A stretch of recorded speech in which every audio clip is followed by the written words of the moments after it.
Hello, everybody, and welcome back to the State of the League podcast. With me, first of all, as always, I'm Jack, aka Jokic Joestar. With me, as always, is the world famous Pablo Escobar, and it's just us, just a classic, normal State of the League episode. No idiots from the West Coast interrupting. It's just two good old-fashioned, unbiased guys running down the Eastern Conference, and we got some new stuff to introduce this week. We got some awards to get into later. So maybe your favorite player will win it. Maybe it's something they won't want to win. Who's to know, really? Pablo, how you doing today? I'm doing fantastic. There's last night the Green Bay Packers lost in tragic fashion. They're mid. Jordan Love will never be the guy. He's not the answer. He sucks. You got beat by Broken Clock Purdy. He's right twice a game, and you still got beat by that. Yeah, I'm feeling good. You guys suck. Yeah. If anybody's expecting us to be tapped into the shit that happened in the NBA last night, you're probably going to be disappointed. Considering there were games, right? Did the Bulls play last night? The Bulls won by 30 last night. I checked the scoreboard today. Against who? It was somebody. It was the Grizzlies. That's who it was. It was not a good team. So yeah, they just washed Desmond Bane and everybody. Hey, they probably have the two best players on the court. Probably shit. And then I know the Timberwolves and the Thunder played last night, and that was a good game. Edwards clips. Yeah, because he missed 3 straight free throws to tie the game. They were down 3. He got fouled on a 3-pointer. He missed all 3 of them. And he missed all 3? Oh yeah. Oh, why did I misread, or was I tricked? I saw the thumbnail and they said makes all 3. So I don't know if I tweaked or he definitely missed. Yeah, I mean, maybe they just fucking baited you. I don't know, but he definitely missed. I saw he took a shot at Shea also. He said he's very hard to guard when he's getting these calls. He's good, but like impossible with the calls. Yeah, which, I mean, I don't know. Is there some truth to that? Maybe. Shea's just one of those herky-jerky guys. Doesn't really feel like he's in the same league as... He's more like a Jimmy Butler than like an Embiid. He's putting in the work. He's putting in the work. Like he leads the league in drives. He's getting in there. Like he's not playing like the Harden Embiid game where it's like, oh, if your hand goes there, I go. It's a shot. It's a shot. Ref, that was a shot. I'm walking. Don't take it out of bounds. It was a shot. I guarantee you. Yeah. So shout out to Shea for being a true OG foul baiter. A real Cooper. Yeah, a real aura guy. Speaking of aura is dissipating at the top of the East. The Boston Celtics, 20-0 at home, right? Wrong. 20-1 at home. The motherfucking Denver Nuggets snapped a home win streak. I'm gonna try my best to talk about this from a Boston point of view, but we didn't get to do a Nuggets segment yesterday, so I'm gonna flex a little bit. 3-1 in their last 4, but it did feel like the most notable game in those last 4 was the Nuggets game that they lost at home. Where if you're trying to learn or grow from this loss as a Boston fan, or if you're a coach and you're listening to this and you need some insight, hey, the late game offense fucking sucked. Again, they really were not able to generate that many good looks if the three-pointer is not falling, which it was not in this game. Tatum goes for 22 points on 9 of 24 shooting. It's not the end of the world. Like, you're only going to see the Nuggets if you make it to the finals, but at the same time, you don't get that many chances to really test your mettle against an opponent the same caliber as you if you're Boston, and so it didn't feel like they really took advantage of that opportunity here. Jason Tatum, he's not clutch. They can't win. No, this is a great game. It was. I remember watching, and I felt like Jokic wasn't doing that hot. And then I checked the stat sheet, and it was like 12 or 14 or something like that. At some point, I was like, okay, yeah, this is just where he's at. It was. Yeah, it's still very interesting because they have all this offensive talent. They have these like Jason Tatum is a supernova scorer, but there's still just something missing. There's still like some little piece of cohesiveness or some level of cohesiveness and direction that this offense is missing. And I wonder if that's something that they can just figure out, or if that's something that has to be uh, brought in by a player that's not there. I mean, it feels like nitpicking, but it's been for years that this offense, like, it's just the consistency wanes when you might not want it to. Yeah. It's weird. It's hard. Like the sentence, it might need to be brought in by a player who's not already there. Who the fuck is it Yeah, going to be? Like, look at this roster. And I mean, especially when you look at like how everybody played. Drew Holiday went like 1 of 5 from the field or something. It wasn't a strong game from him. But playoff Porzingis, Drew. yeah, I mean, yeah, like that shit's probably gonna happen in the postseason. I hope you people are ready for that up in Boston. But Porzingis and White both played really well, especially Porzingis, especially like getting to the line and generating efficient looks. He has been so good at exploiting mismatches whenever somebody, even like Michael Porter Jr. size, gets onto him. And if I was gonna do my Anthony Edwards shtick up here, I'd be like, ugh. Porzingis getting a lot of touch fouls. Jokic's not getting so many on the other end. But I won't. I won't right now. They were just hacking him all game long, I suppose. And yeah, I don't know. It's interesting to me. I haven't watched like the most Celtics basketball in the world because they're just constantly fucking blowing people out. So whenever I check the scoreboard, I'm like, oh, Boston's up 25. Damn, that's an exciting game to tune into. But what I have seen, like Tatum is huge this season. Like he really bulked up in the offseason in turn. Like he just looks a little bit stronger. And in terms of like getting to the rim, he was doing that constantly to start the season. And he's still very good at it right now. But it felt like in the late game offense where we're kind of talking about them waning with their ability to score, it it broke down into him running isolations a lot and him settling for jumpers a lot. And his jump shot's good. I'm sure the Tatum pull up three or whatever is one of the most efficient plays in like a points per possession situation. But when you have quote unquote a top 5 player or whatever you want to call Jason Tatum, you really want to be able to look to that guy to steady the ship in the shakiest moments of the game.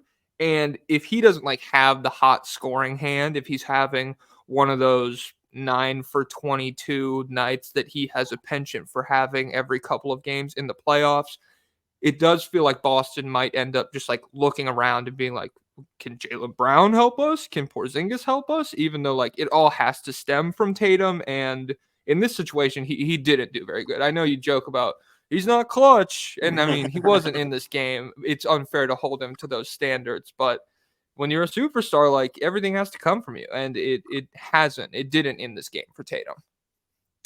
Yeah, it's was really interesting with Porzingis. They were putting Jamal Murray on him at some points, and he was holding up pretty well. Jamal Murray's he's a little stout guy. He's strong. He is. And they were having Jokic like roam a little bit off of Horford, and so it was a very cool matchup.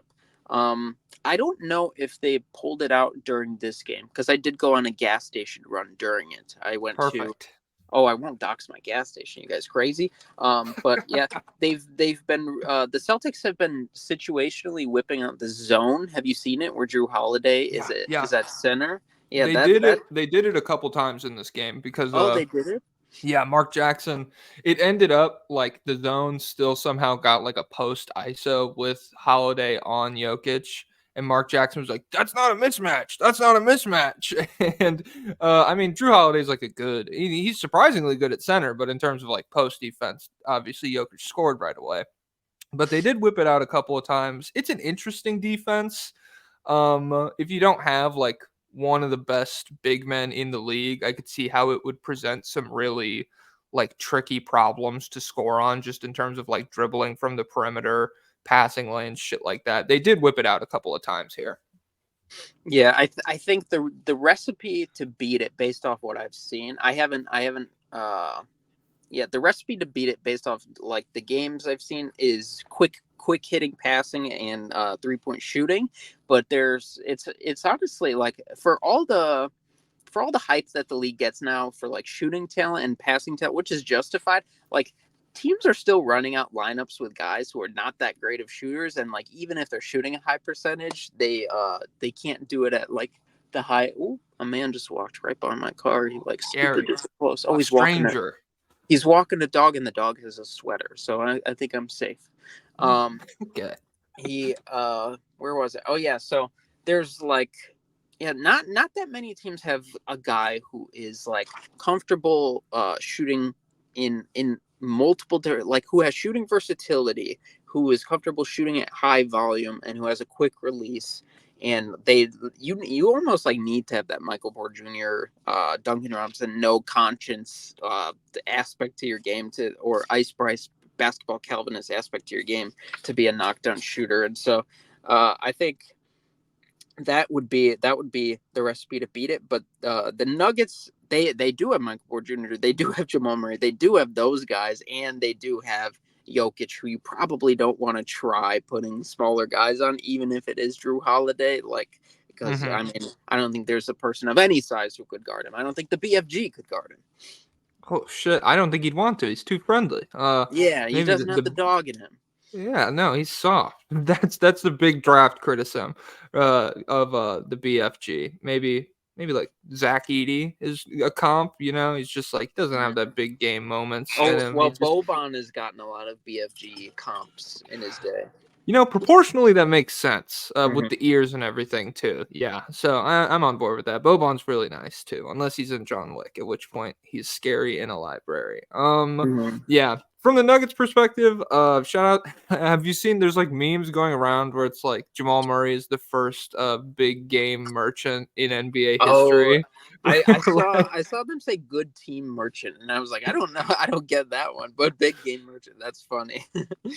Yeah, I don't know, because he's just been like, I don't say mid, but he 35. I guess like he lit them the fuck up. He was burying all of his mid-range jumpers and all the shots that like a playoff team is very willing to cede to their opponents. So shout out Jamal Murray, shout out Jokic, shout out the Nuggets for getting the job done in the Northeast. Moving. I mean, do you have any closing thoughts on the Celtics? No, just when Jamal Murray gets to his mid-range spots, like you can at this point you can tell what's going to happen whenever they go into that two-man game. It's like, oh, you shouldn't have done that. Oh, you shouldn't have done that. Oh, he's going to do that. And yeah, he was just wrecking them. Yeah. All right. Boston Celtics, or not Boston Celtics. Shut up. The Milwaukee Bucks. I have my tagline is the wavy vibes of Dame time smashed against the harsh hockey coasts of Cleveland. They're 4-1 in their last 5. They have wins over the Celtics, and I'm pretty sure the Celtics was on a back-to-back, because it was like a weird chain where the Bucks played the Magic on a back-to-back, beat the shit out of them. The Celtics played the Bucks on a back-to-back, beat the shit out of them, and then or I don't know, whatever. But the big defining game, it was Damian Lillard's big comeback game winner over the Kings, which we touched on a little bit yesterday, and then they lost by 40 to the Cavs without Giannis, which is not ideal. Even without your best player, like you would want to be a little bit more competitive in that game. And we'll get to the Cavs in a little bit. They've kind of been out kicking their coverage as far as missing their 2 best players go. What do you think about the Bucks right now? Guys, oh wait, let me get my thumb right. Guys, he's so Jokic pilled. He said Giannis. Giannis.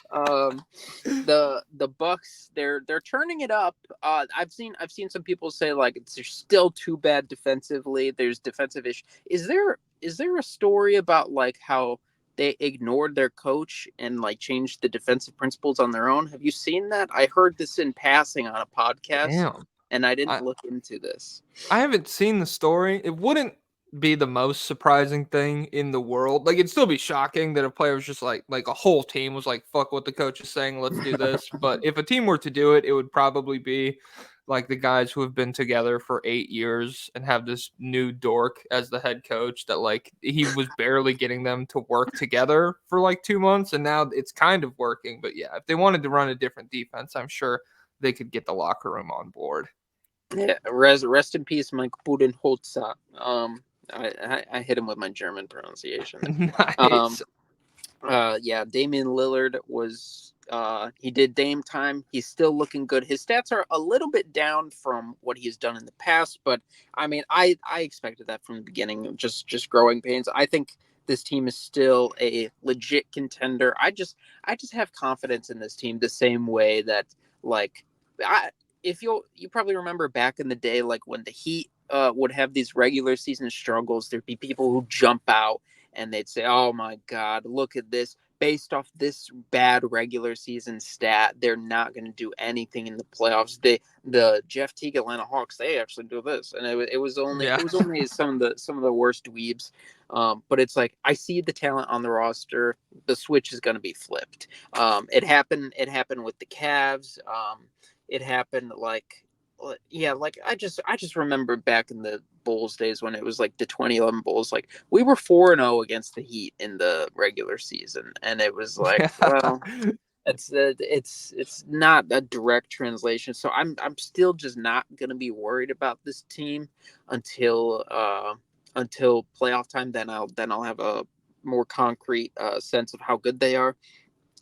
They're about to have Jay Crowder's return. Wow, he's coming back. Um, and or did he already return? I If his return was the Pistons game, that's kind of embarrassing because they won by like 6 points, and Dame needed to have 45 for that to happen against again the Pistons. But yeah, I think he's coming back soon. I don't think he played yesterday. I could be wrong about that though. there has been some DeJounte Murray interest. In the same way I have interest in $1 trillion. How am I gonna get it? Who I have knows? no idea. So then I don't really like how much. I guess that for sure that makes them better if they go from Malik Beasley and Lillard to DeJounte Murray and Lillard, but Hmm. only again if Murray reverts back to defensive Murray, which hasn't been there in a while. So I don't know. I don't know. What do you think about them? I mean, the guard defense obviously still sucks, and Mhm. that's like a trade deadline issue that I expect them to address because there's a fair amount of guys available. Like they don't have very much shit to move, but it doesn't like they're on the floor. It feels like they could make some caliber of upgrade, like be it Chris Dunn from Utah, be it Mhm. Bruce Brown, be it DeJounte Murray, probably not. Alex Caruso, probably not. But there are a lot of guys who are capable of being like, on ball guard defenders that like you could withstand taking on, even if they're not very good offensively, just because you have so much offense in the Dame Giannis pairing when they're both really hitting. Um, I don't know. I Yeah, think they'll. I don't know if they have. I don't know if they even have enough to get Chris Dunn or Bruce Brown because they don't have first round picks to give up, do they? I'm sitting here thinking, do they have enough to get Javon Carter back from That's another the guy I was Bulls? thinking. I Or don't like even know if they do. Like you'd just yeah. be giving it up for nothing at that point. You got to be real confident in your second round hitting ability. Yeah.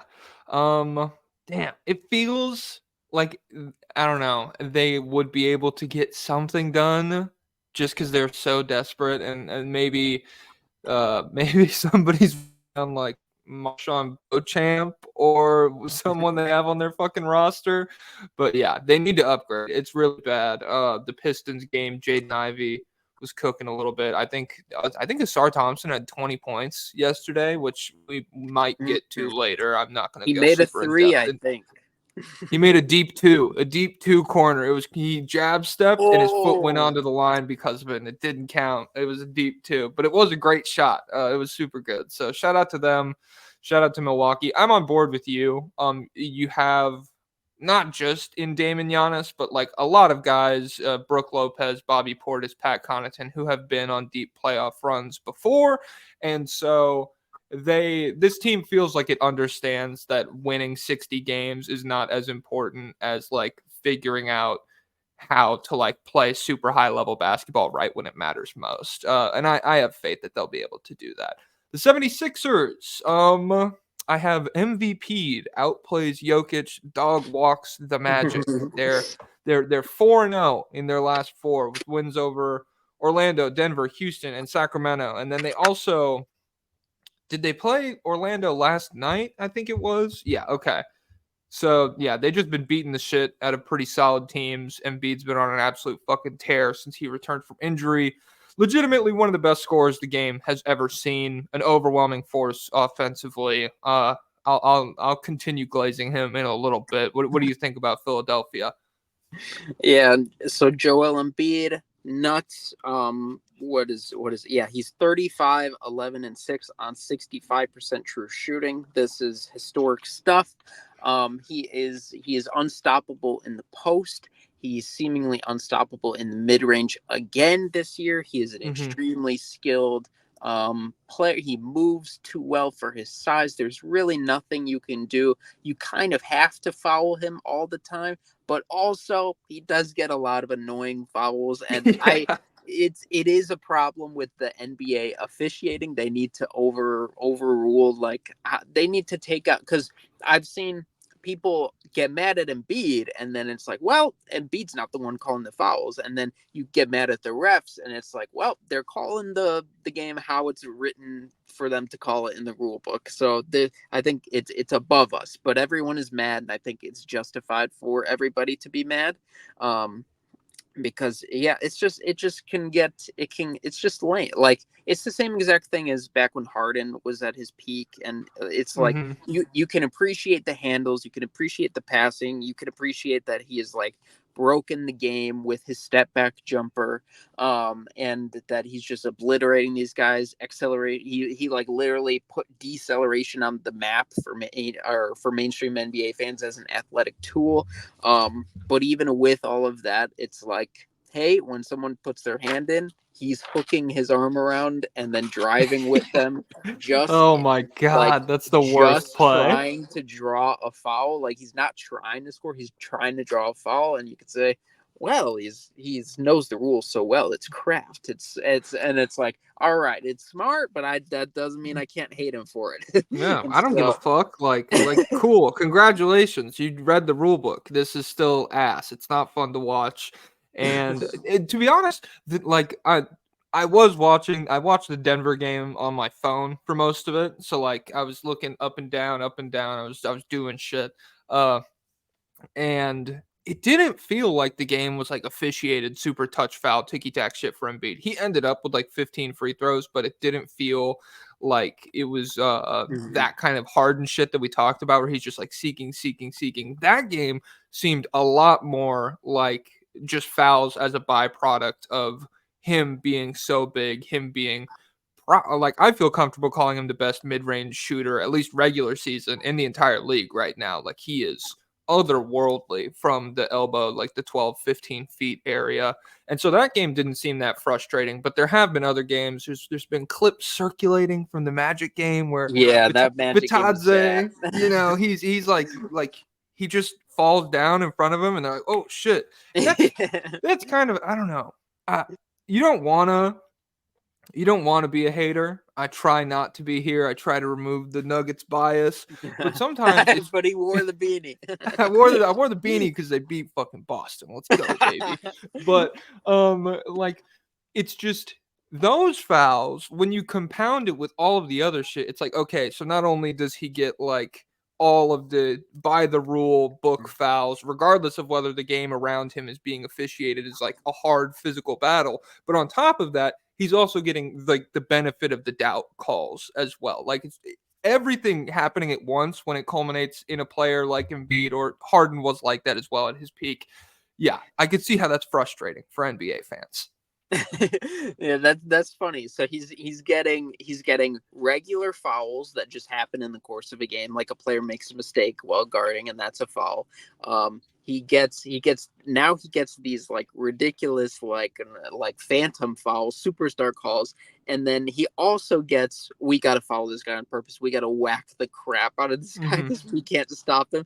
And so all three of those things are culminating to put his free throw rate sky high. And so I think the only concern with that, like, obviously it's a strength in the regular season. You just got to wonder, will this, and it's always been the same question with him and with Harden and with Mm-hmm. other guys, like to a lesser extent, like Julius Randle, where you're just like, okay, when the whistle gets tighter and when these calls aren't the same, can you maintain the same level of like scoring efficiency and dominance? And I still would like to think that when healthy, he's just too skilled to not wreck everyone in the playoffs. Yeah. But yeah, and Especially with hopefully he's how taking a passing leap as well.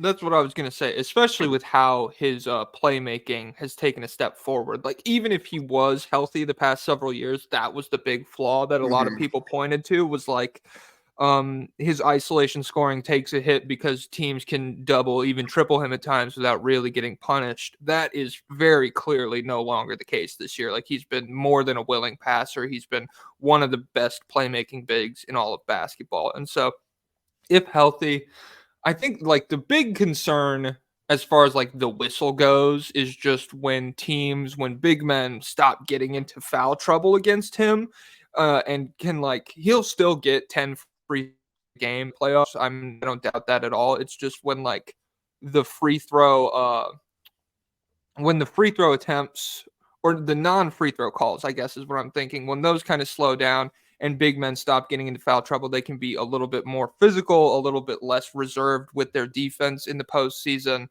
Yeah, that's kind of been a little bit of an issue in the past, but I don't know. If you can hit mid ranges, you're supposed to be good in the postseason, and he has done Yeah. that in spades this year. So I think, especially, he was also really good defensively. Like this is his best defensive season so far. He was a great defender in the playoffs last year. So if he could just like not drop 7 points, 8 points per game in the postseason, they would probably be in a really good spot. Also, shout out to Nick Batum. He was fucking cooking. Yeah.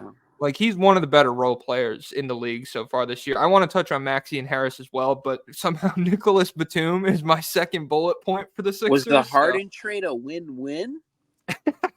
Every fucking trade is a win-win now. If you get a good player back for the best player in the league, it's a win-win, guys. Oh my god. Yeah. I don't know. But he did. He packed the shit out of Jamal Murray in the closing minutes of that game. He fucking LeBron pinned him on the backboard. He's a good defender. He had that cool corner three-pointer where he caught it above his head and the clock was expiring and he just No dip. yeah, no dip. He doesn't need it. Oh my god. Yeah. And then Tyrese Maxey. The Nuggets for some reason were like, hey, to get the ball out of Embiid's hands, we're just gonna fucking leave Maxey open. The 45% three-point shooter. That did not work out super well for Denver. If someone's trying to beat Philadelphia, I would not recommend doing that. He is very good at shooting three-pointers. Yeah. Did you? Patrick Beverley kind of exposed Jamal Murray as being like not a real threat. He said on the keys to slowing Jamal Murray late, there is no key. I've been locking his ass up for years. And on his approach, like for game day against a guy like Murray, there's no approach. It's a normal day. So that Yeah, it was the normal. That's probably why in Game 7 of the Clippers series, Jamal Murray went for 40 points against Pat Beverly. Because it couldn't be a normal day in the bubble. Like no day was normal, that and was a so like weird that. day. Yeah, they were all weird. So Pat Bev, like he was like, oh fuck, God, I had to eat like a weird plastic container parfait for breakfast. Oh shit, all his mid ranges are going in. Oh. Yeah, I don't know. All the shots Jamal missed in fourth against Philadelphia was almost a complete reversal of like the Celtics game where like it's the same mid-range jumpers and they just weren't going in against Philly, and that's kind of the other edge of the sword to being like a really high volume mid-range shooter is if it's not falling, you don't really get the defense to react in other ways to open up your driving lanes this year. yeah, exactly. And so I don't know. Yeah, he clamped him, I guess. Belt to ass tour. Pat Bev locked his ass up. And that's why he's gonna be all defensive first team. They're gonna make the finals because Pat Bev's clamping everybody, bro. Yeah. That's my final thoughts on the 76ers. Yeah, I'm all good on them. Screw 'em. Shocker. Dude, maybe the most interesting team in the East, in the entire league, maybe the Cleveland Cavaliers. What the fuck is Yeah. going on in Ohio, dude? I just made a video about this because we were talking about rebounding solutions for the Thunder yesterday, and this name didn't pop into my head at all, but Jared Allen feels like a name to watch out for. The Cavs are 5-0 in their last 5 wins over Milwaukee, Atlanta, Chicago, Brooklyn, San Antonio. They've won 7 straight games. They're 12-3 since Garland went out with a jaw injury. They're probably one of the 3 best defenses over those 15 games. If I had to wager, I know they're number 1 over the last 5. Donovan Mitchell's 28 points, 7 assists on 60% true shooting over those 15. He missed 4 games in the middle of the stretch, and they still went 3-1. And then Jared Allen is 18 points, 13 rebounds, 4 assists, 3 stocks, 70% true shooting over those 15 games. He has been a monster, and he's a big reason why Cleveland has been so good. What do you think about them right now? Yeah, they're surging bizarrely. I did think about Jared Allen yesterday, and he is at the top of all the rebounding stats, all the box out stats and stuff like that. I was just thinking, I don't know, because number one, I don't know if they are actually interested in moving him. They no longer are interested in moving Don. Well, I don't know if they ever were, but there was a lot of talk about them moving Donovan Mitchell because it seemed like, oh, they want out. But apparently Kobe Altman said, lose my number on Donovan Mitchell. I don't know if he said this publicly or if that was just a Woj. I think Woj might have just said that on TV. Okay. But yeah, they're Donovan Mitchell, he's all in. But Jared Allen, he against the Knicks, he kind of got bullied by Mitchell Robinson, who's also one of the best rebounders in the league. And also, Jared Allen is deceivingly, like, in my mind, he's a 7-footer. For many years, I thought he was a 7-footer. I think he's 6'9". I think he's listed at 6'9". Are you serious? The I think pro, so. dude. I mean, maybe Get on that the Google for me. maybe that gasses it up. Let's do Jared Allen height. He is listed at 6'9". That's crazy. He's a hell of a rebounder for 6'9". Then, damn. He does. He does have a monster wingspan, but still, yeah, that hair is doing work. But yeah, no Mobley, no Garland since December, right? They've been going crazy. Donovan Mitchell, I think maybe this is just a result of for many years, Donovan Mitchell was great, and everyone recognized him as being like one of the top players in the league. In Cleveland, I think people have kind of been down on him. When he was in Utah, he was more of a heliocentric force. He was more of like the offense running through him running pick and rolls, him as a pull-up shooting threat and stuff like that. And then obviously on Cleveland, it's been more of a democratic type thing. And so maybe they're doing well because now it's just back to Donovan Mitchell's roots. Now he's like, because he's been racking up the assists in his latest games. Maybe he's just like, he's just been like, okay, this is actually my territory. It turns out it's like it's still very hard to guard somebody who can hit pull-up threes off the dribble, who can, and if they're hitting pull-up threes off the dribble, you got to step up, get in their face, and try and make them not shoot. Well, then he gets to go by you at supersonic speed, and then even if you have 2 guys there, he's like the best in the league at splitting double teams and stuff like that. He is really, really just fantastic. Shout out to Sam Merrill, my boy Sam Merrill. He's finally getting tick for this Cavs team. He's letting it fly every time he touches the ball, but guess what? He doesn't have to. Guys, let him do more. He's a playmaker. He could shoot off the dribble, use him like Duncan Robinson. Get creative with him. Let him go balls to the walls. He's fantastic. He's spectacular. But yeah, this Cavs team is interesting because there was, last year they were like near the top of the East, and they had like the best defense in the league, or one of the best defenses in the league for the whole year. Everyone's like, okay, this is kind of weird. They're running 2 centers and 2 6-footers. Like, is it 2004? and then they kind of got wrecked by the Knicks, and everyone was just immediately like, okay, so this is a fake team. This is a bad team. This is a not good team. These guys suck. And so everyone has lost interest, but maybe we shouldn't lose interest. What do you think? I don't know, man. It's confusing. It is confusing because this is a fake team. This was a fake team, but now they're not a fake team, even though their best guys are out. Now they're a real team. I But think January is real to us right now, but by April, January is fake January. also. Yeah, no, January. I don't even remember January and February. What the hell is this guy talking about? Yeah, I don't know. I saw Avatar 2 last January, I think. I did not. I can confirm that. It went out of theaters, and I was like, well, shit. I wanted to see it in theaters. I don't want to watch Avatar 2 on my laptop.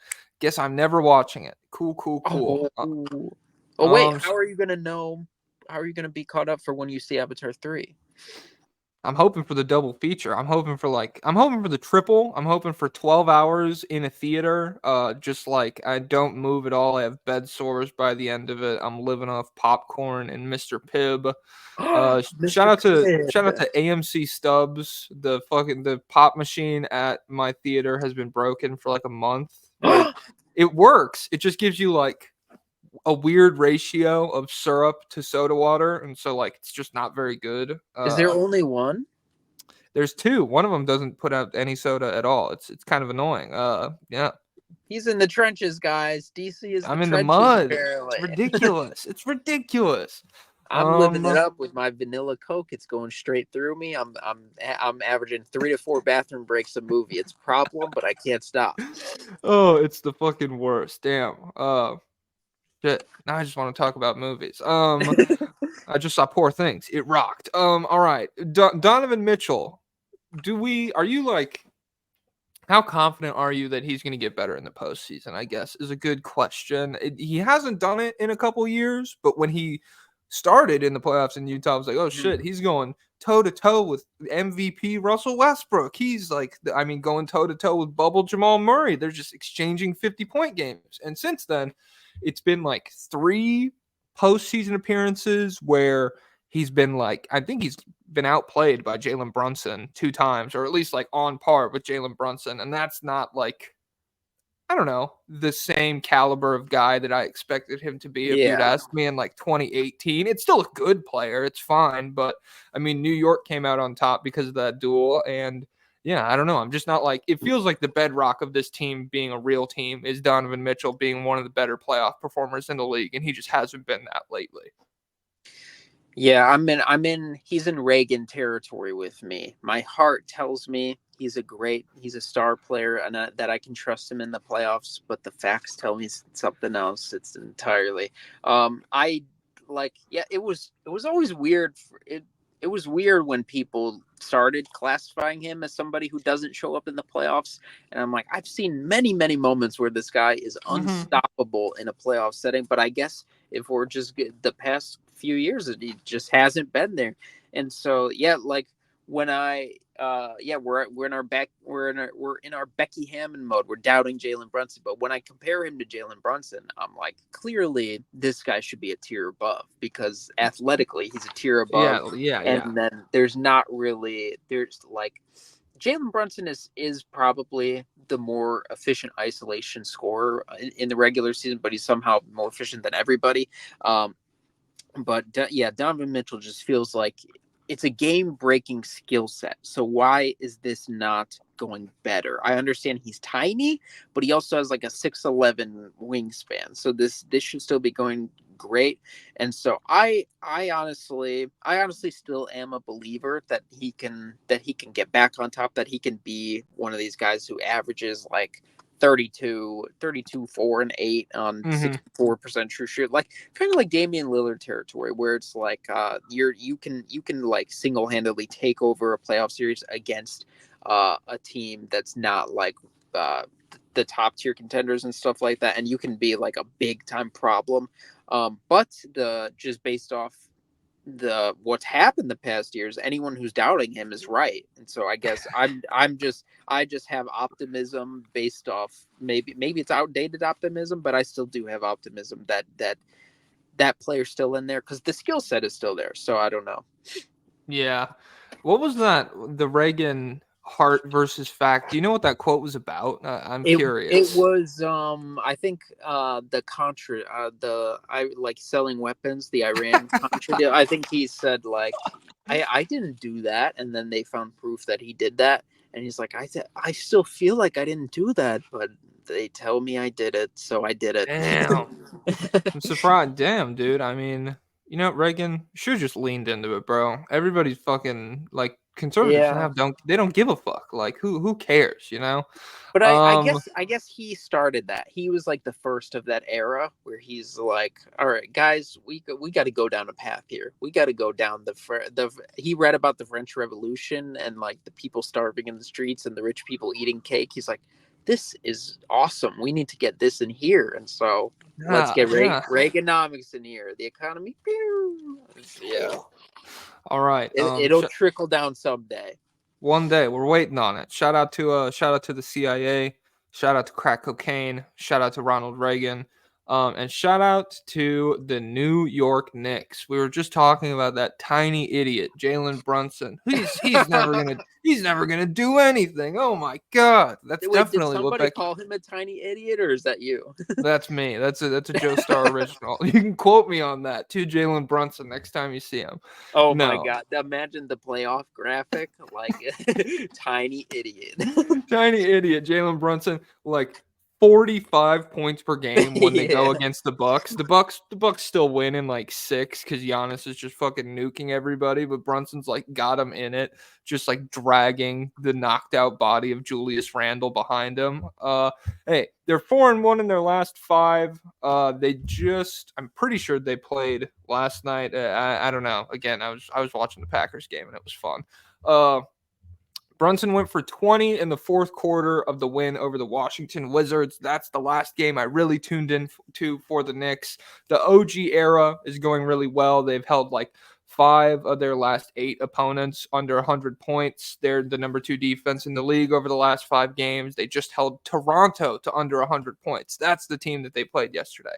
Or they held Toronto to exactly 100 points. But I don't know. Toronto's been capable offensively since the OG trade. So I still consider that a pretty big win defensively. OG Anunoby is playing a million minutes a game. He's averaging like 44 in New York or something like that. It's crazy, but not all that surprising if you're tapped into the Tibbs runs. So yeah, what do you think about New York?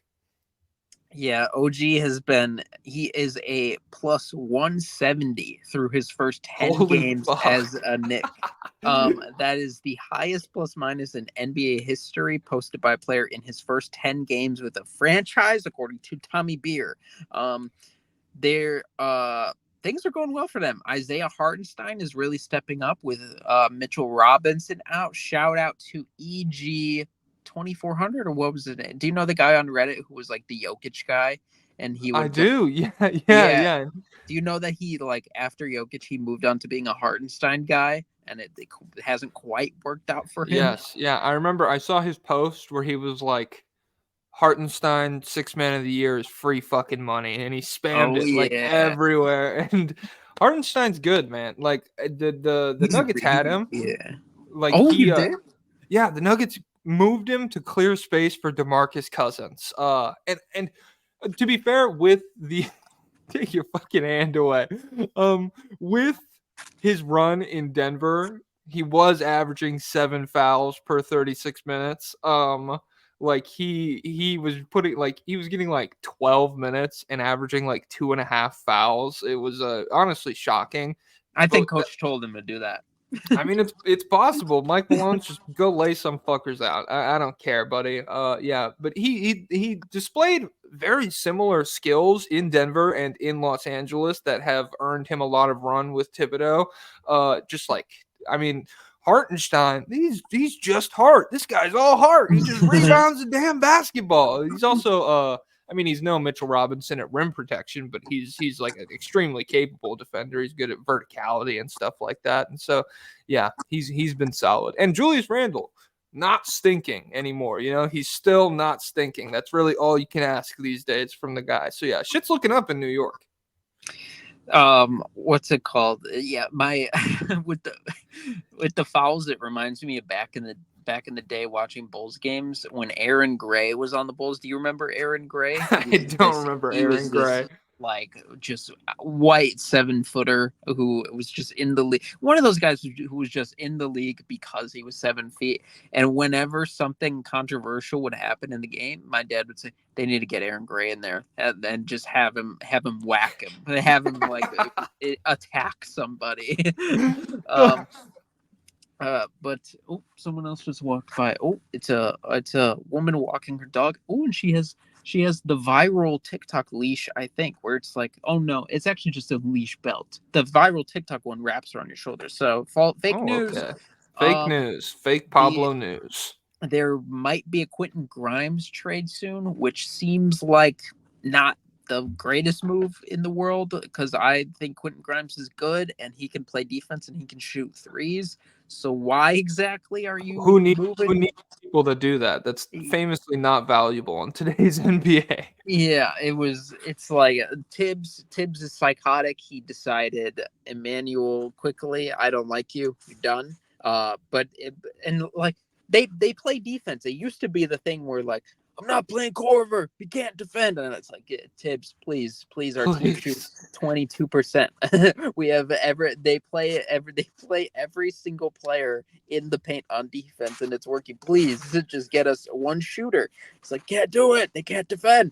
But Emmanuel quickly can defend. He's a good guard defender, and Quentin Grimes is a good guard defender, and they still can't get run. So I don't know what's going on. Maybe Tibbs has just decided, you have minimum 7 years in the league before I play you. Yeah, or something like that's what I was gonna say. It's really gone from defense to you need to be a little bit old. Like he just does not fuck with young guys at all.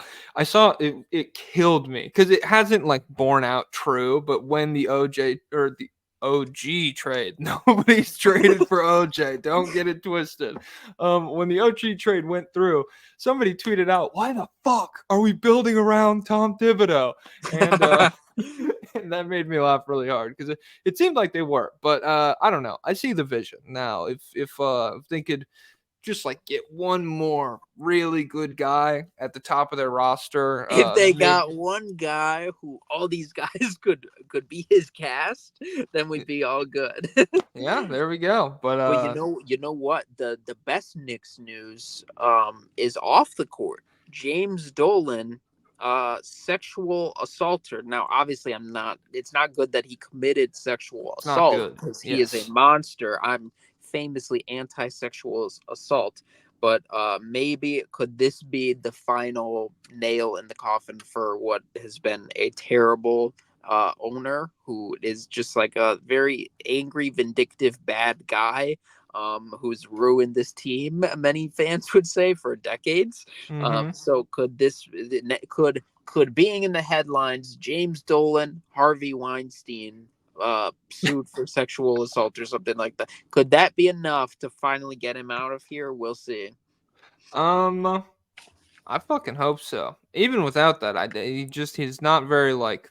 I remember one guy was like, "Hey, sell the team," and he was like, "Hey, let's get that guy out of here." And I was like, "Holy shit, James!" Ban him. That guy Charles Oakley, ban him. We don't like him. Does Spike Lee go to the games again? I remember for a little Spike Lee, I think I don't know because I've seen several Knicks games recently, or I've seen the Celebrity Row, like the montages of all the famous people there, and they haven't gone to Spike Lee in them, and so maybe he just doesn't even count anymore. Like he's just too cool. He's got his own chair. It's not on Celebrity Row, but I haven't seen him lately, so I don't know. James Dolan, I don't know. Fuck you, rich asshole. I don't care. Yeah, even if you didn't own the team, I probably wouldn't like you that much. The Heat, I don't have anything. I have 2-2 in their last 4. Victims of DeJounte Murray, wins over Charlotte and Brooklyn. None of these wins or losses blow me away. That's all I have on the Heat. They lost to Atlanta on Udonis Haslem night. What a tragedy. Um, there's some Heat news. So Duncan Robinson has been made untouchable in trade talks, Oh which my god. that's fine. I don't know why do they have to go that far? Why do they have to do that? Like you could just say we're not going to trade him. It would you say it would take you would have to blow us away for us to trade Yeah, him. a Don't you don't Godfather offer, something like that. you don't have to tell us he's untouchable, but he's playing fantastic again. Duncan Robinson is back. I wish the Bulls traded for him back when he was missing shots, and everyone's like, "This is one of the worst contracts in the league. We got to get him off the books." I wish we'd trade him for then. Haywood Highsmith, I saw a graphic where they said, "Oh, look, when Haywood Highsmith guarded Shea, when he guarded this, like a bunch of the stars, and they had bad games." Was the graphic accurate? Didn't dig into it. Dwayne Wade, 8-foot statue coming eventually outside of Eventually, the one day. Yeah, Miami Heat okay. Stadium. And then also little NBA lore. So Bam Adebayo only attended one NBA game as a spectator, and it turns out it was the purple shirt game in Charlotte with Oh Dwayne damn. Wade.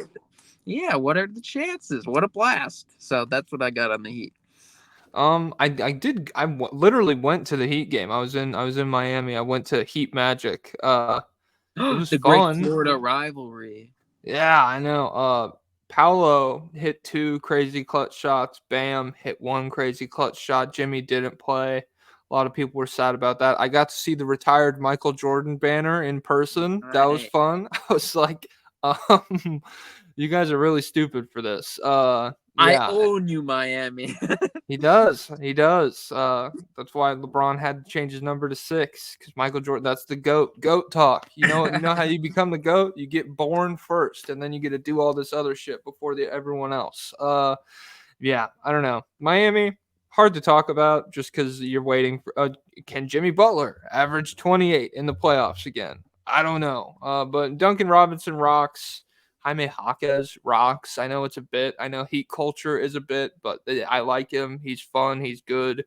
I love an old rookie with an even older man game where it's just like 2 foot jump stop, pump fake, pivot, pump fake. Oh my god! And then like somehow gets a layup on one of like the better wing defenders in the league just because he's like messing around the entire time. So yeah, shout out to Jaime. Shout out to Miami. Shout out And they to didn't the even need Lillard anyway. So no, they didn't. They didn't want him. Like they it'd be didn't. because they have Jovic now too, and like they would have Hmm. had to give him up, and instead he's like cool. Sometimes he's got good flashing passes. Good pass flashing. I don't know. Indiana. They traded for Pascal Siakam. Wow. Oh my Mm. god. Which fixes the vibes because they're 1-3 in their last 4. They did debut Siakam next to Halliburton and then lost to the Trailblazers. This doesn't worry me a ton. Siakam's going from very different offensive settings in Toronto, and you could kind of tell a little bit like they would get down, they'd get the ball on offense for Indiana, and he would just like immediately go to the post and stick his hand out, and everyone else on the floor is kind of like, that's not how we really do things here all the time. Siakam, it's got to move quick. It's got to be free flowing. But yeah, they fall to the Blazers. They won over the Kings without Bruce Brown or Halliburton or Siakam. But like that's another, I don't know, great testament to their depth. It feels like Indiana's had a lot of those wins this season. What do you think about the Siakam trade and all that? So originally I was not into it because I was like, this is too risky. I think this guy's probably gonna leave.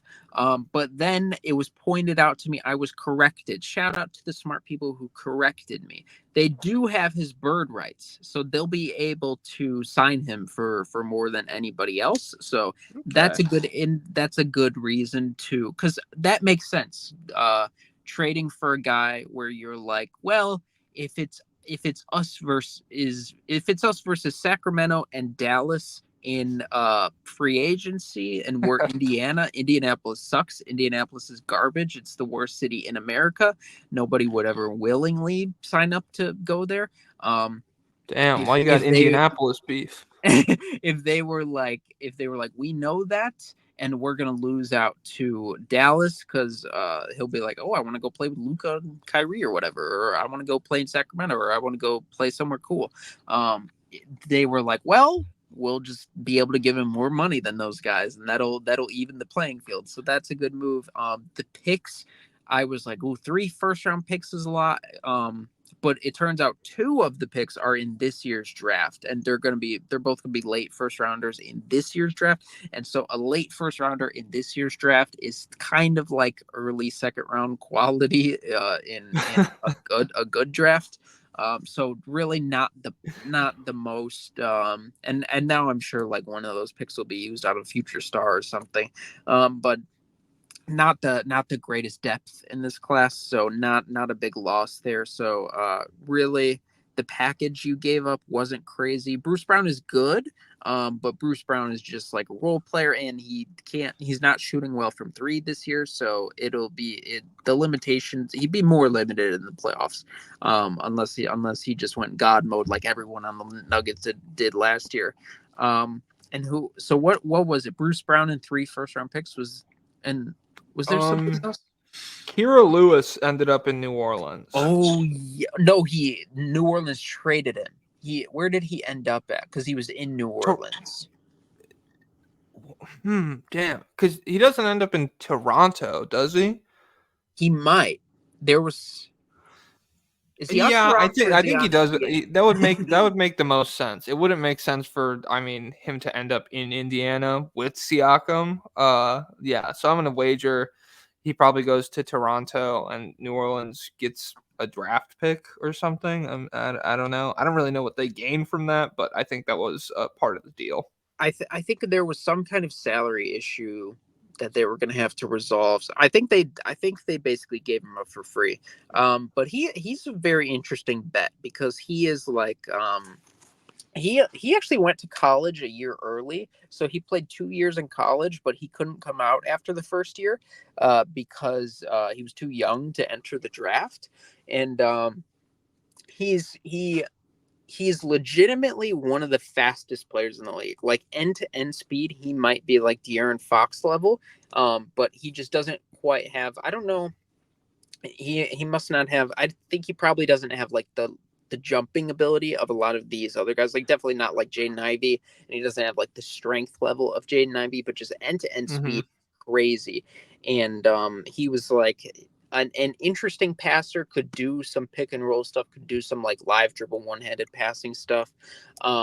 The jump shot would go up and down. I think it's been in very small samples with the Pelicans, so I think it just goes up and down. Sometimes he's like 40%, and I look at it, I'm like, oh my god, he's coming. But then other times I'm like, oh, okay, he's washed. But the Pelicans, I do think like it probably won't end up being anything, but this is a player who like was on a roster where there's a million guys in front of him, and so they didn't really have opportunity to play him. And so I think if you actually did give him minutes, there realistically could be something there. And maybe like obviously my aspirations have dropped from De'Aaron Fox. Maybe like who else is fast? Like Dennis Schroeder, maybe that's also too rich as well. But I think there's an NBA guard in there, and yeah, I think it's a W getting him for nothing. Is this just your lifeblood? Just looking at like raw talent and being like, there's an NBA guy in there, and when they come out and they're like 10 points and 6 assists for 50 games one season, you're like, wow, this is it. This is it, baby. Man. I've been living off Jared Butler scraps. I've been living. Oh my God, Sam Merrill is finally getting minutes, and like when I see people talking about Sam Merrill, I had him like 12th on my board that year. I'm like, this is the greatest. I free Sam Merrill, and it's even more annoying when a guy is drafted onto a team that like a smart team in a situation that can use him, and they just don't. Like Sam Merrill was on the Grizzlies, and they're like, we don't want him. We don't need him. Milwaukee. He was on Milwaukee. They're like, we don't need him. We don't need him.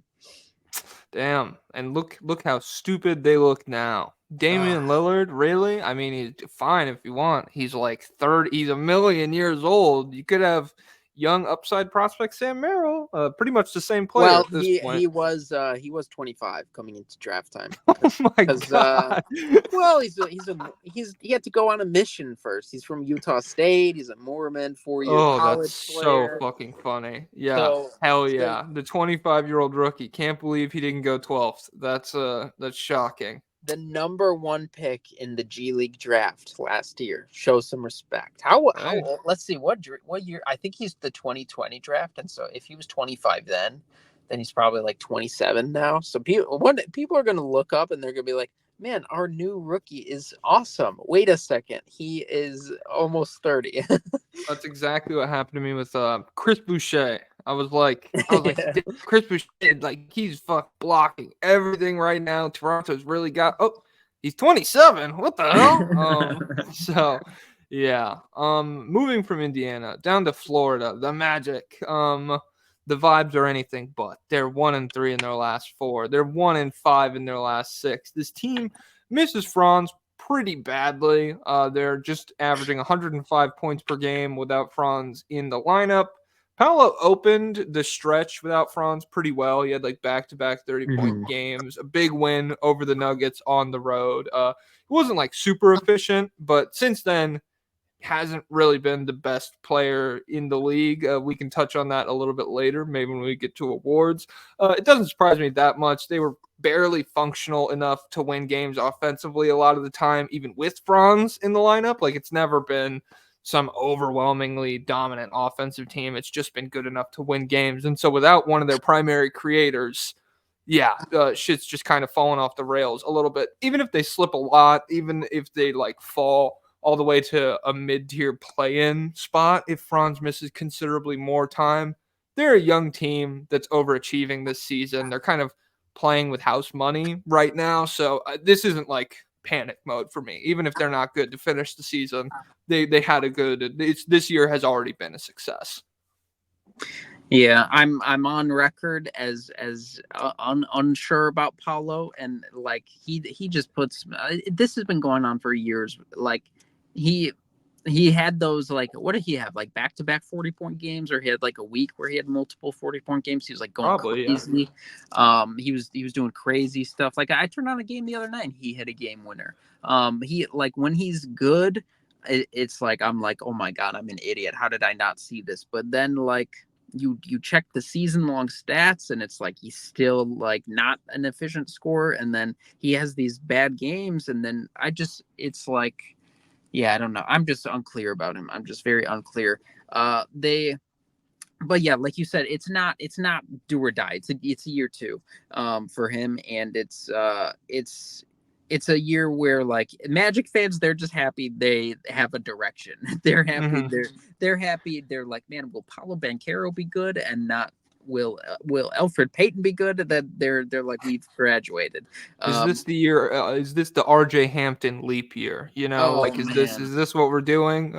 This is the guy who moved Aaron Gordon for. What the heck, guys? Yeah, I don't know. Yeah, I'm on board Markelle with what you're Fultz saying. trade possible, they've said. Possible. So Markelle Fultz, every time I watch him play, I'm like, man, if he just had if he just had a pull-up 3-point jumper like he did at Washington, this is a superstar. He's got everything else. I see you in there, Markelle. We'll get you my out. God. Yeah, I mean, if I was a Magic fan, to be honest, I'd just be happy I'd never have to watch my team fucking play Jalen Suggs and Cole Anthony at the same time. Like, even when I'm up 20 on Jalen Suggs, he's one of the most annoying guys in the league to watch. I can't do it. There's too much dog in him. He's like an animorph when he plays basketball. He's all dog all the time. He's hustling everywhere. He's yelling at the crowd. He's yelling at players. And it will grow on me eventually. I know it will. It happens with everybody else. When they're 28, I'm like, old friend, battle pal, whatever you want to call it. But right now, I'm just like, God damn it! Like, the Nuggets losing to them, that was a frustrating loss. So yeah, I don't know. I like the Magic. I like where they're at. I am still in on Paolo, but I do understand the concerns. You would like to, I don't know, this Franzless stretch, he's getting 22 shots a game. And I'll drop the full stats a little bit later on. It's not great. It's not ideal. So yeah, moving on to the Bulls. All I have is 3-2 in their last 5. I don't care. Blow it up. Doesn't matter. But maybe they won't. What do you think? We booed Jerry Krause's widow, blow up the fan base, these bums, these idiots. This team's going nowhere. We waited too long to make trades, so now Zach LaVine's trade value has completely plummeted entirely.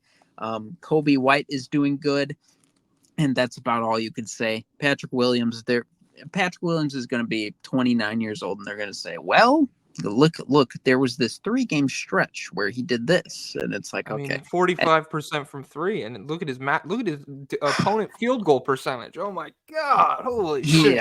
Yeah, he is a fine wing. He's a fine young wing. He's not gonna pull me from the depths of hell. So that's what we've got. That's what you want when you're staring down the barrel of a rebuild. Is a fine young wing. They're a nightmare. This team, if you talk to me the day after the Vucevic trade up until today, and probably 5 years from now, who knows? I'll be in the same place. I'm in hell. So let's move on. All right, moving on down. Atlanta, DeJounte, back-to-back game winners. He's clutch. It's honestly really funny. It's hilarious that with back-to-back game winners, they're the 10th seed. I thought that would do a little bit more for them. And they're like, we're getting rid of this guy, by the way. yeah, this is a try. Look at what you could have. Look at how sick this is. Look at how much fun we're definitely having with this guy on our team. He does this all the time. You guys, he does this all the time. And to be honest, this is like a bad defensive stretch for him. Like this hasn't been his entire tenure here. He can lock up when he needs to. Their one loss was to the Wizards. # for the district. Not great. Not a great look. The vibes still feel like they're moving off DeJounte. Like that feels like the only way that this team can possibly gain a direction. It feels like they're extremely directionless right now. There's a very good possibility they will still be directionless after the DeJounte trade if something like that were to shake out, but it's one of their only moves they have. And to me, the Trae Young era continues to be very befuddling, I guess. Like we talked about it with Luka a little bit yesterday, how just the idea of constructing a roster around this guy, you try out all these different, you give him a lob threat shooting kind of guy. And John Collins doesn't move the needle a ton. DeJounte hasn't moved the needle. Maybe Jalen Johnson is going to move the needle. Who knows? But right now, shit's just kind of weird in Atlanta. Yeah, I think with them, in my mind, I think they have one more rebrand left before the Trae Young era is probably going to be done. Right now, it feels like they have a core 3. They have Trae Young, they have Jalen Johnson, and they have Quinn Snyder. I think that Quinn Snyder marriage is like working out. I've seen like Trae Young praising him publicly recently. It feels like Quinn Snyder's spent a little time with this team, and now he has like a more clear blueprint about what a Trae Young team has to look like. And he probably noticed, hey, DeJounte Murray is not the sidekick for that, which he never really should be. He was just kind of miscast in that role. But I think Trae Young getting back up to speed is a really good sign. He's going to be an all-star, baby. He's fantastic. He's spectacular, but the team is not that good. So what kind of moves do they have left? I don't really know. But I just hope by next year we see a radical shift. We've seen Trae Young dip his toes in the water at moving, at playing off ball a little bit. And I'm just, the season's done for them. But if I'm a Hawks fan, I'm like, okay, next year is the one where we'll get clarity and we'll know what's really going on. Yeah. I agree. It's just, I don't have a dog in the race personally. It's just stressful if you're a Hawks fan. Like, how many more this season's done? Let's look at where we're at in 6-7 months. Do you have before Trae Young's like, I'm pretty good. I don't like doing this anymore. Like I'm losing the Halliburton agenda wars online. Get me to a good fucking team, please. So yeah, I don't know. I think Atlanta has a lot of decisions to make, and I'm excited. I hope they move DeJounte. The league's more fun when trades happen. I don't know where exactly he's gonna go, but yeah, I hope they do it. Nets. They beat the Lakers by 20.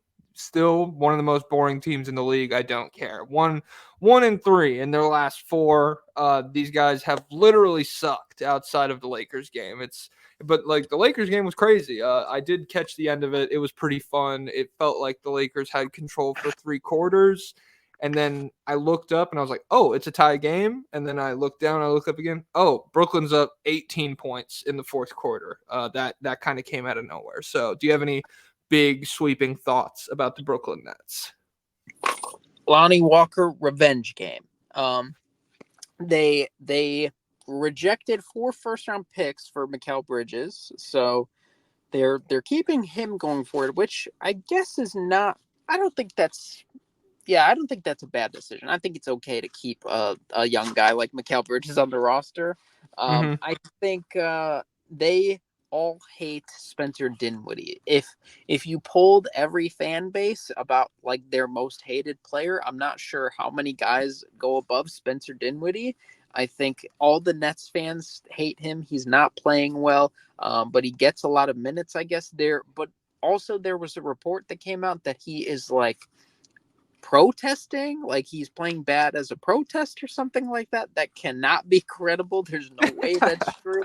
But this is the same guy who was like trying to crowdfund his contract and trying to get his contract in crypto and stuff like that. So weird guy. The Spencer Dinwiddie Kyle Kuzma beef is active. Kyle Kuzma is liking tweets about how poorly Spencer Dinwiddie has been playing. So Kuzma is up, Spencer Dinwiddie is down. And also they might be in the DeJounte Murray sweepstakes somehow. So I don't know what's going on, but they got to figure it out. I like the idea of sports journalism kind of deteriorating into reports of just like, this guy, he's protesting. That's why he's playing bad. He just doesn't feel like it. That's what it's all about. He's making a statement about global warming with this 5 for 17 performance. Yeah. Spencer Dinwiddie blasts the rest of the NBA for being try-hard sweats. Why can't you guys play normal?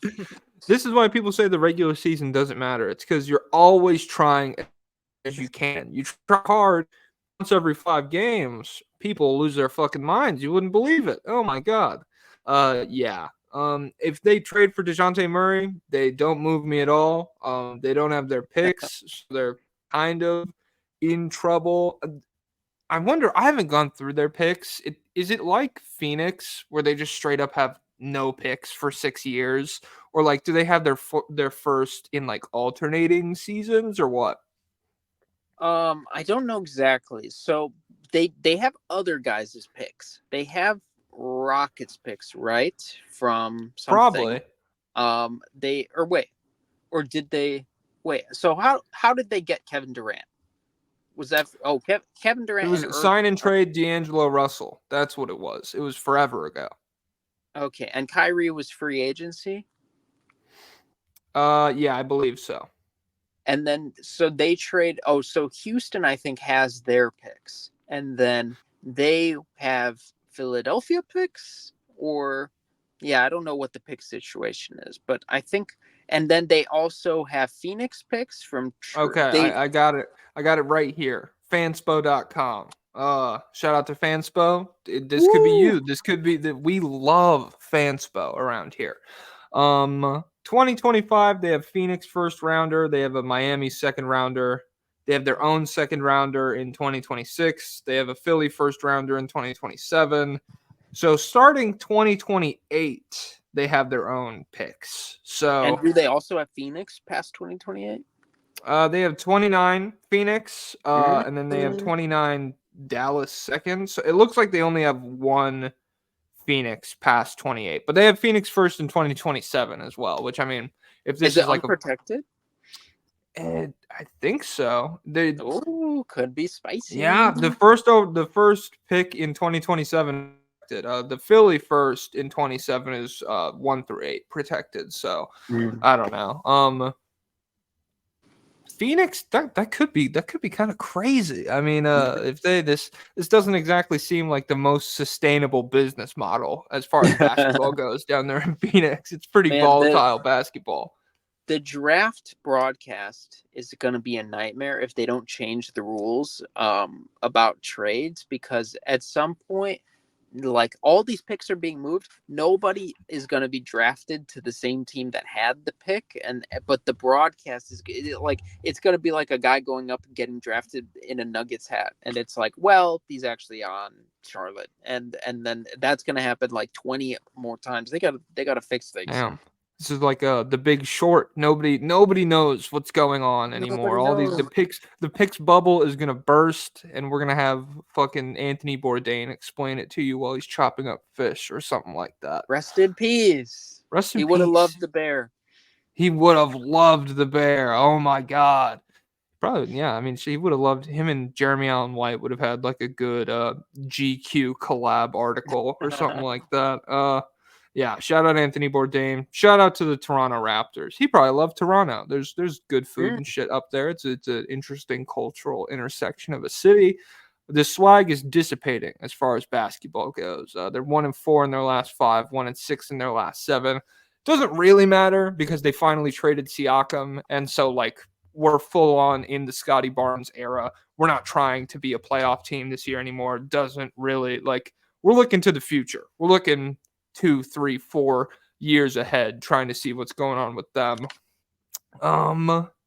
It's pretty clear in hindsight that like they did wait too long to blow it up, and they now have a couple of first rounders, as we've already touched on, in a draft that's not very strong at the top and not very deep with talent. But RJ Barrett, at least, he's in the fun part of the RJ Barrett cycle. He's been good in Toronto. I've seen stretches like this in New York, so I don't think he's gonna like sustain this for a super long time. But he is a very enticing player when he's in this mode. He's like 20 points, 7 rebounds, 4 assists, 63% true shooting in a Raptors uniform, nearly 40% from 3 on like 4 attempts per game. So yeah, shout out to RJ Barrett.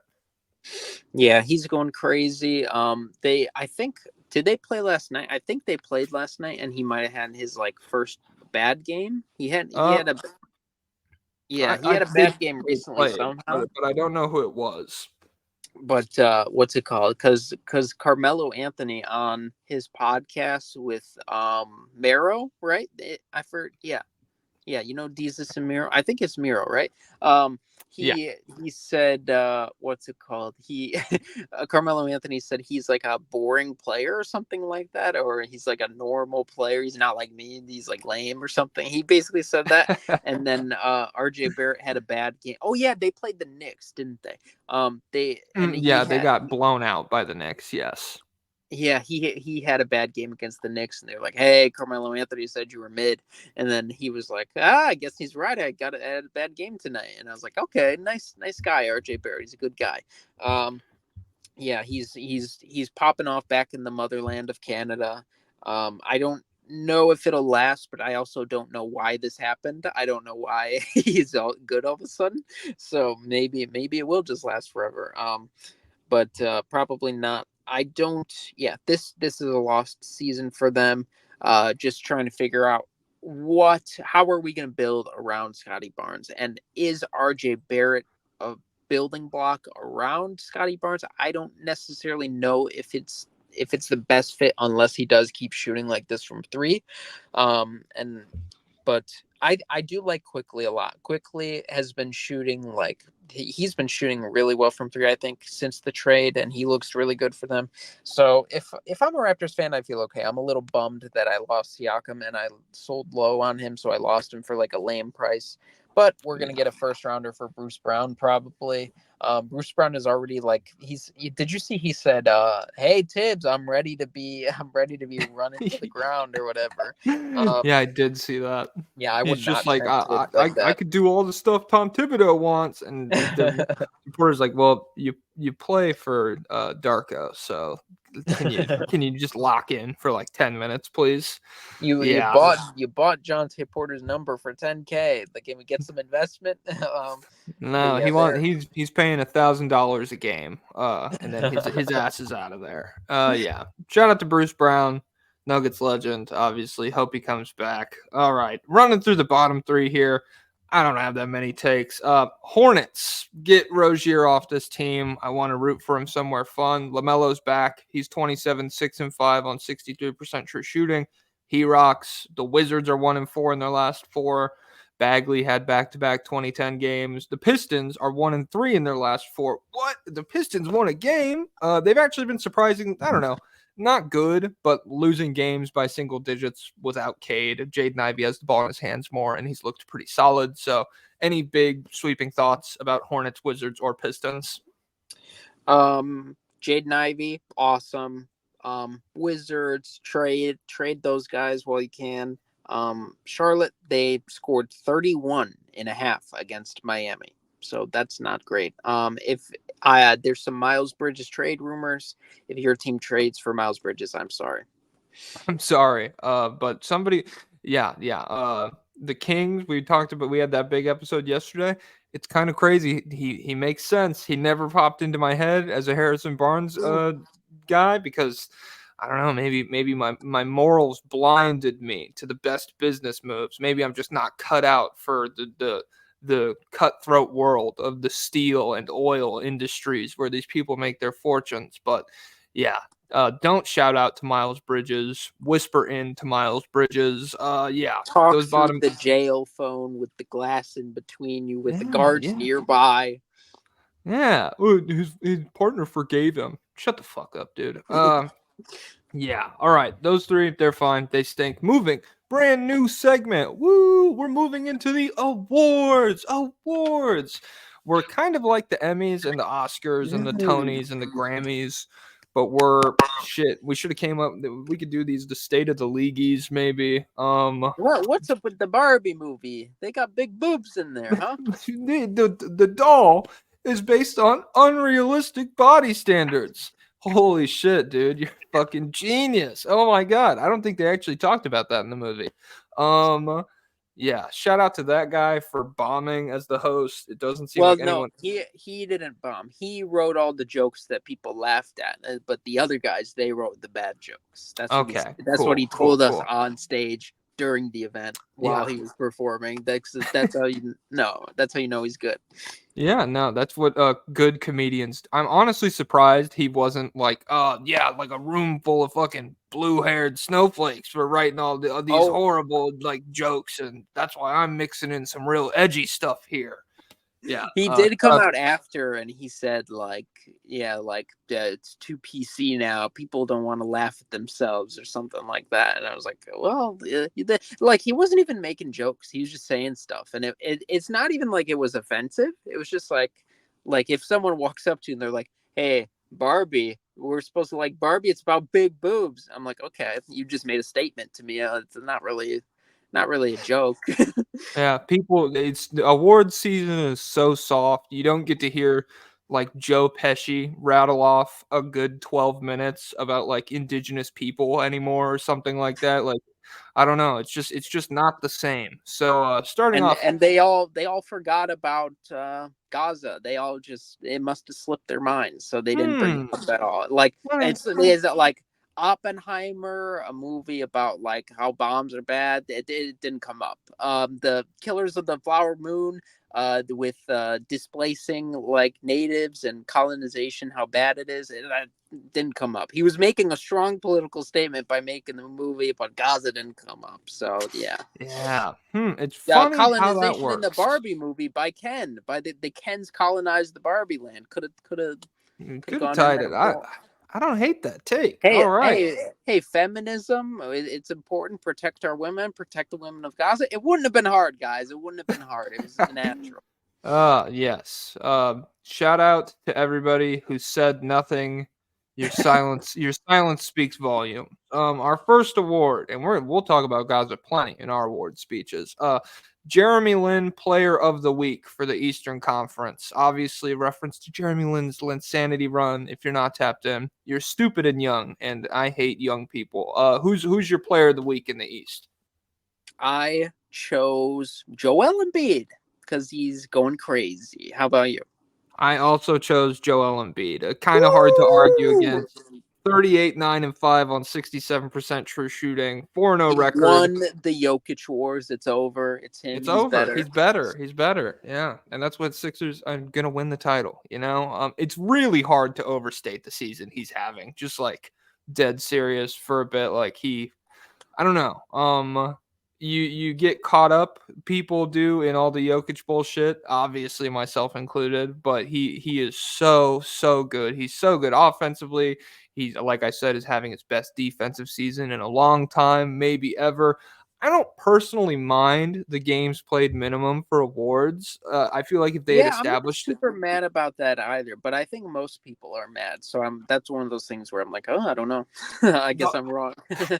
I feel like if they had established it in like 1985 and it was just like a thing that'd been around forever, like, oh, Yeah. you have to play 65 games to qualify, nobody would care at all. It's just like very funny how the first year they do it, the guy who's like, oh, I want to play 62 games and I'm going to have like one of the best regular seasons we've ever seen.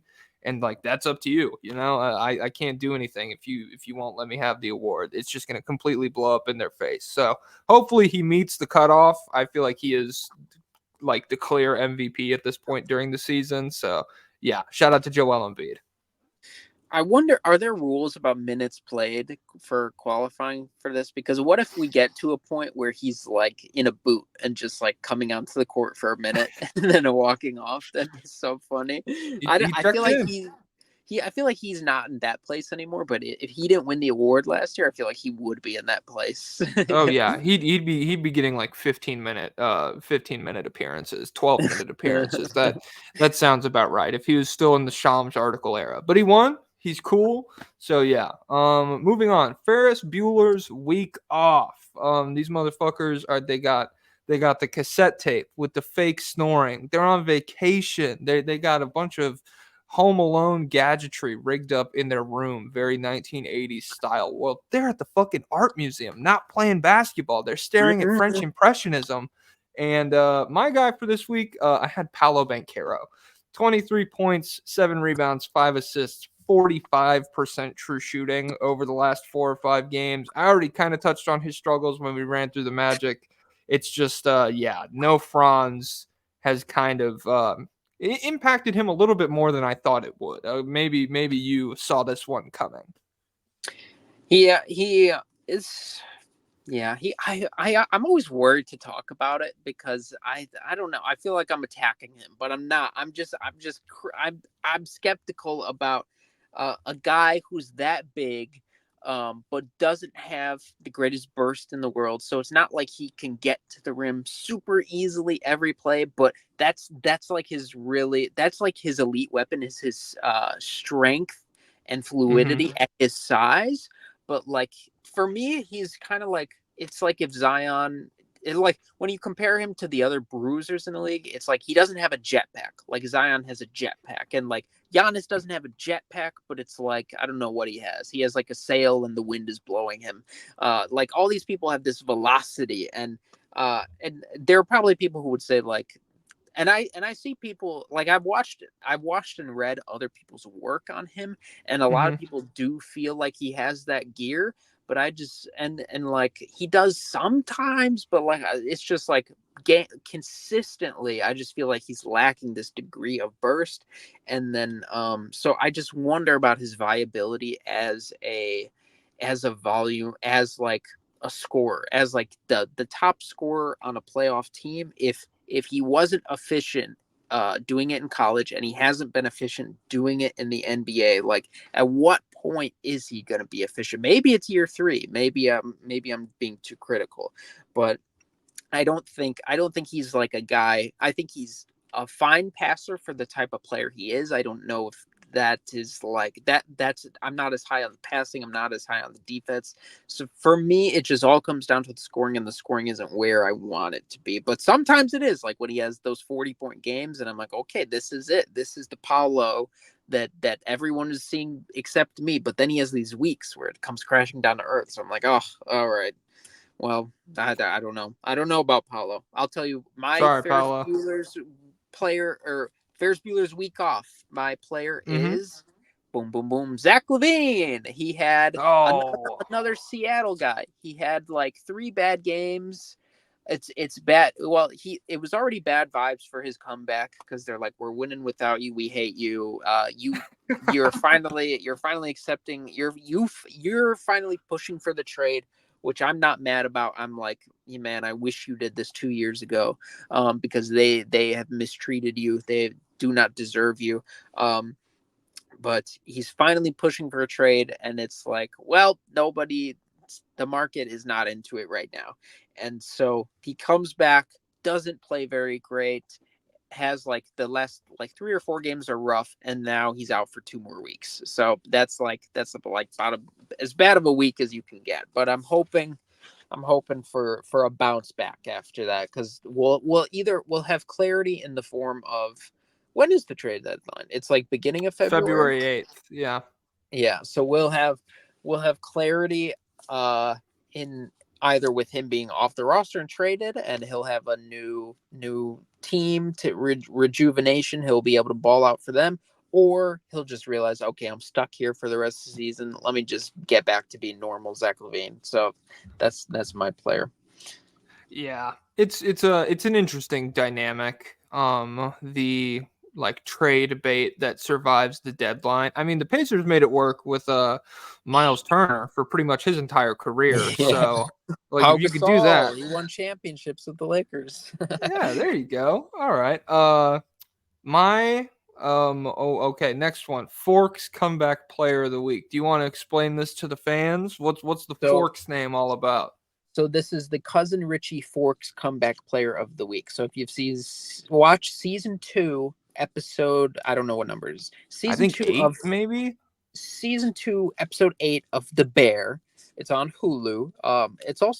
Does it air on FX, or is it only on Hulu? They say it's been an FX show, but I don't know if it's actually on FX. Who But has TV anymore? You know, I yeah. don't have TV channels. Yeah. I live in my parents' house, so I still have TV. Hell yeah. All right. Cousin, yeah. So there's a guy named Cousin Richie. He completely turns his life around in a week by working at the top restaurant in the country, and he finds purpose in his life, and everything is good, and he listens to Taylor Swift at the end. And so our Cousin Richie Forks comeback player of the week is a player who's turning things around, who's finding their purpose, who's realizing what life is all about. My Cousin Richie Forks comeback player of the week is Jaden Ivey. Woo! God. Cade Woo! Cunningham died, and well, he's gonna resurrect soon, but he is dead. And Jaden Ivey, they realized, Jesus Christ, we have absolutely nothing on this roster. Monty Williams was like, I hate this guy's guts. Poison Ivy, that's what I call him. He's a cancer on my bench. I actually want to retire, and but I want this contract money, so I'm trying to get fired.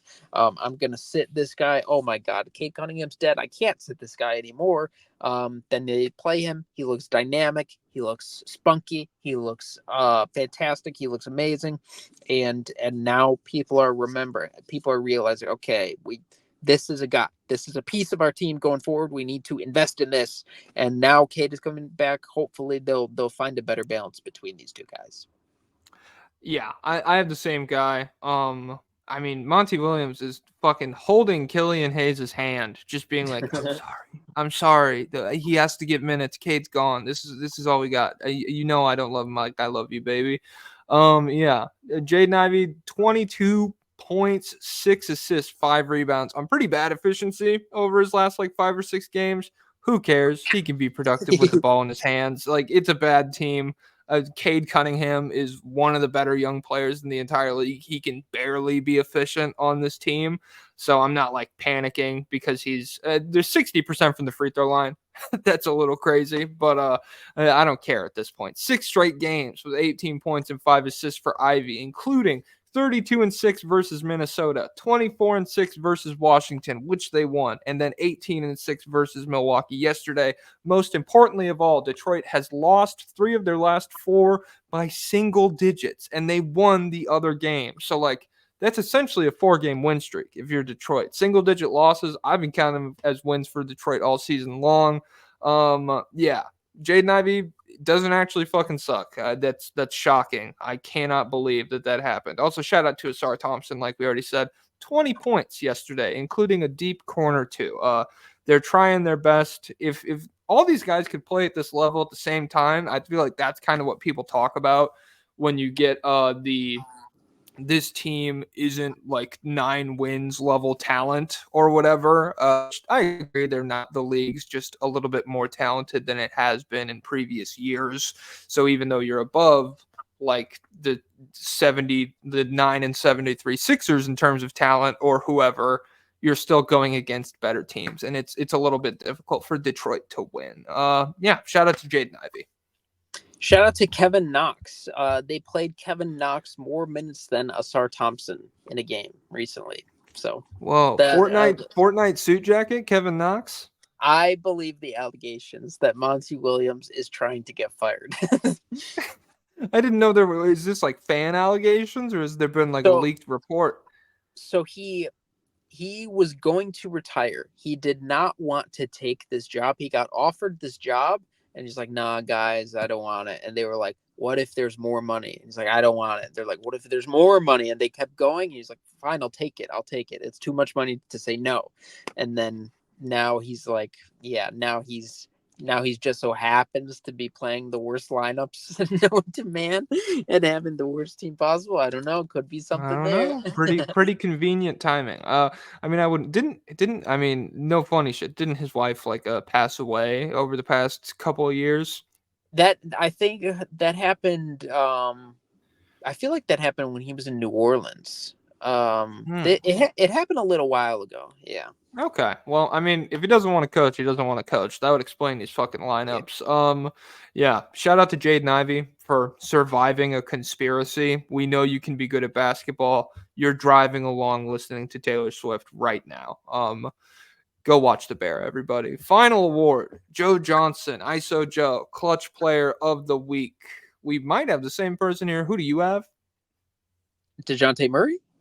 Dude, we're 3 out of 4 on same people on these awards. Damn, we're kind of synced up right now. When we were talking about Damian Lillard, you said, I forget what exactly you said, but you said something where it was like a little hint to the awards. I was like, does he have him as the Clutch Player of the Week? No way. That's a 1-game winner, not 2. No, I think that was towards the Jaden Ivey award, because I'm pretty sure I was talking about the Pistons Bucks game. But yeah, DeJounte Murray, I don't even have like clutch stats for him drawn up. It's just hard to not win this award with back-to-back game winners. He's 2 for 2 in game winners over those 2 games. Yeah, there you go. Shout out to him. Like DeMar DeRozan did it. Yeah, it's crazy. DeMar DeRozan did it on New Year's, like December 31st and January 1st. That's crazy. That's aesthetically. That was that like the big aura run that the Bulls had with like Lonzo? Dude, the height of your fucking power. Holy shit. Did that overlap with them? I don't know if I'm pretty sure. I don't know if they were still like healthy, that was, but it was definitely during a point where DeRozan was going nuts. I can't remember if it was everyone else was too. But probably was it 2021 or was it 2022? I don't know. I know the vibes weren't as bad as they are now. That's all I can really say. It all kind of blends together for me when I talk about the Chicago Bulls. It's one mid blur. I'm like, oh shit, oh god, Luol Deng, what are you doing here? Joakim Noah, no, get out of here. And so, yeah, DeJounte Murray, back-to-back game winners against the Miami Heat and the Orlando Magic. Maybe he just hates Florida. Maybe he just wanted to get out of there 15, 20 minutes earlier than he had to. I don't think that made the TSA wait any quicker, but maybe I'm wrong. So shout out to DeJounte Murray. That's all my thoughts on everything this week in the East. You got anything? No, we've discussed everything. We've left nothing on the table. And if you guys think of something, You're crazy. You're acting really weird right now, and everybody's talking about you behind your back. Shut up. Packers suck. Packers suck. Jordan Love's never going to be that guy. Shout out to everybody on Twitter who was like, "Oh, this proves that Brock Purdy he deserves to be in that MVP conversation for like It's true. It's true. the game-winning drive." W's are QB stat. Yeah, it's true. And I mean, did he play bad for the entire game before that drive? How Maybe. can you play bad if you win? How can I mean? What do you really think he was just handing the ball to Christian McCaffrey the whole game? Is that what you guys think? Like, no, they literally weren't doing that, and then when they did do that, they won. Yeah, I know that should. Yeah, it was a good game, even from a point of view. Not a big. I like the football playoffs because I have no emotional investment, and single elimination is really fun in that setting. But not like the biggest football guy in the world. It was still a fun game. Shout out to the Packers for losing. Shout out to the Niners for winning. Shout out to the Eastern Conference for being full of interesting basketball. Shout out to Hot Tunes, TV China, NBA. I saw you post a video that was like how much money I make on TikTok or something like that. You got a new Yap sesh up? Yes, I have two. One is about how much money I make on TikTok. If anyone's curious about how much money I make off TikTok, go watch that video. And then there was another different Yap session about Jalen Suggs and what it means to be right in draft projections. It's another Yap session. So go tune in. I'm gonna start posting 5 days a week, but only on the weekdays. Hell yeah. I love that. I love arguing. I love just like 30 minutes on the semantics of a phrase. What does it mean to be wrong? That rocks. So yeah, go listen to that if you're doing laundry. We have a different episode up right now on the Western Conference, mostly talking about the trade deadline and the Sacramento Kings with Aaron from Possible Chairs and Jack the Kings fan. You can find me, Jokic Joestar, on Twitter, TikTok, Instagram, Letterboxd, fucking it's Gmail too if you want to shoot me a fucking email. Shout out Fanspo. Fanspo, hit me up, please. We need the fucking bread. Yeah. Thank you all. Caesars, please. Little C.